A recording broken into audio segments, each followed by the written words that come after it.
कि जो 4 लोग पहले मुसलमान हुए, अम्मी खदीजतुल कुबरा रज़ियल्लाहु ताला अन्हा, सैयदना अबू बकर सिद्दीक रज़ियल्लाहु ताला अन्हु और सैयदना बिलाल रज़ियल्लाहु ताला अन्हु और मौला अली करमुल्लाहु वजहू, जब ये मुसलमान हुए तो उस वक्त नमाज की फर्जियत का हुक्म बोलो नहीं था, रोजा नहीं था, हज नहीं था, ज़कात। तो इन्होंने पूछा रसूलुल्लाह से, या रसूलुल्लाह आप पर ईमान ले आए, अब क्या करना है? आप पर ईमान ले आए, अब क्या करें? तो प्यारे करीम रसूल ने अपना विजन बताया, अपना टारगेट बताया, अपने आने का मकसद बताया, उस इरादे को जाहिर किया जिसकी वजह से इस्लाम पूरी दुनिया में आज सबसे बड़ा मजहब है। पूरी दुनिया में कहीं चले जाओ, जुबान वैसी नहीं होगी, लहजा वैसा नहीं होगा, चमड़ी का रंग वैसा नहीं होगा, हवा की खनक वैसी नहीं होगी, पानी का टेस्ट वैसा नहीं होगा। अगर कुछ एक जैसा है तो थोड़े या बहुत कलमा ला इलाहा इल्लल्लाह मुहम्मदुर रसूलुल्लाह पढ़ने वाले लोग एक जैसे हैं। ये कैसे पहुंच गया इतनी दूर तक? ये दीन इतनी दूर तक कैसे पहुंचा भाई? हाँ, कभी पूछा? नहीं पूछो। वो बोल टाइम ही नहीं, वो हमको तो टाइम नहीं। हम तो ये पूछते हैं कि बरेलवियों के खिलाफ क्या बात करनी है और देवबंदियों के खिलाफ क्या बात हो सकती है। हम तो ये बोलते हैं कि पटेल पटेल की बेटी के घर रिश्ता करेगा, मेमन मेमन के घर करेगा, अंसारी अंसारी के करेगा, पठान पठान के करेगा। तो इसलिए हमको तो विजन से कुछ लेना नहीं है भाई। और रसूलुल्लाह का विजन क्या है?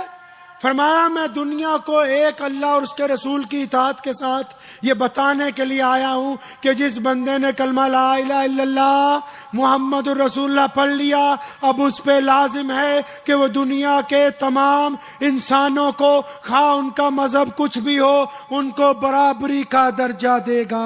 फरमाया कि मुसलमान के लिए जायज ही नहीं कि वो किसी को अपने से कमतर समझे। ये वो विजन था जिसकी वजह से लोग दौड़ दौड़ के रसूलुल्लाह की तरफ आए कि अच्छा वो नबी आ गए कि जिनके पीछे एक ही सफ में बादशाह और फकीर इकट्ठे खड़े होंगे। अगर विजन भूल जाते हो तो मस्जिद में देख लिया करो जाके, वहां आज भी जिंदा है ये विजन। क्या? अगर इमाम साहब तकबीर बोले नमाज की जुमे में, इमाम साहब बांध ले नियत अल्लाहु अकबर, सफे लग जाएं, तो सदर साहब अगर देर से आएंगे तो कहां खड़े होंगे भाई? वो बोलो कहां खड़े होंगे? अच्छा पीछे खड़े होंगे।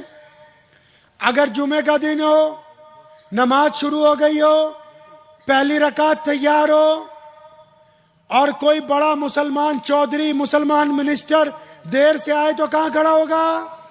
उससे भी कहा, उससे भी पीछे। और अगर कोई मेरी तरह का इमाम आ जाए जुमे में, देर से आए, पूरी सफे लग गई हो, अंदर भी भर जाए, बरामदा भी भर जाए, सहन भी भर जाए, इमाम रुकू में जाने के लिए तैयार हो, तो फिर इसको कहां खड़े होकर नियत बांधनी है? जहां मुसलमानों ने अपनी जूतियां उतारी हैं, इसको वहां खड़े होकर नमाज पढ़नी होगी कि क्योंकि कोई ऐसा माई का लाल पैदा नहीं हुआ कि जो लोगों को तोड़ता हुआ आगे से गुजर जाएगा। तो इस बात को हमेशा याद रखें। इंशाअल्लाह वक्त भी हो गया है। विजन को याद रखें कि हम दुनिया में बराबरी के लिए आए। हम इंसानों को ये नहीं कह सकते कि तुम्हारा मजहब ये है कि जी हम इस मजहब के हैं तो तुम हमसे कमतर हो। नहीं, हम नमाज इसलिए पढ़ते हैं कि हमने नेक बनना है। मस्जिद में इसलिए आते हैं कि हमने इत्तेफाक को कायम रखना है। और जो मैं बात कर रहा था रसूलुल्लाह की कि उन्होंने अपनी बहन को सामने बिठा के क्या कहा, अगर मैं आप वो सुन लेंगे ना तो आपको पता लग जाएगा कि रसूलुल्लाह क्या चाहते। रसूलुल्लाह ने कहा था उम्मे हानी से, जब सामने बैठ गए, फरमाया हानी तुम तो मुझसे उम्र में 10-15 साल बड़ी हो। हानी तुम्हें पता है ना कि जब मेरी विलादत होने वाली थी तो 2-3 महीने पहले मेरे अब्बा जनाब अब्दुल्ला का इंतकाल हो गया था, वो इस दुनिया में चले गए। फरमाया हानी मैंने अपने अब्बा को नहीं देखा, तुमने देखा है, बताओ तो सही मेरे अब्बा कैसे थे।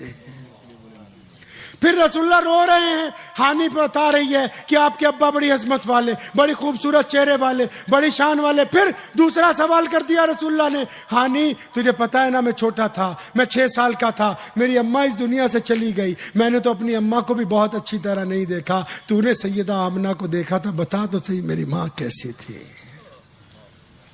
रसूलुल्लाह सारी रात रोए अपने रिश्तेदारों को, माँ बाप को याद करके, इसलिए ताकि तुम्हें बताना था कि जब किसी इज्जत के मुकाम पर पहुंच जाओ फिर उनको याद करो जो उस वक्त तुम्हारे साथ थे जब तुम्हारे साथ कोई नहीं था।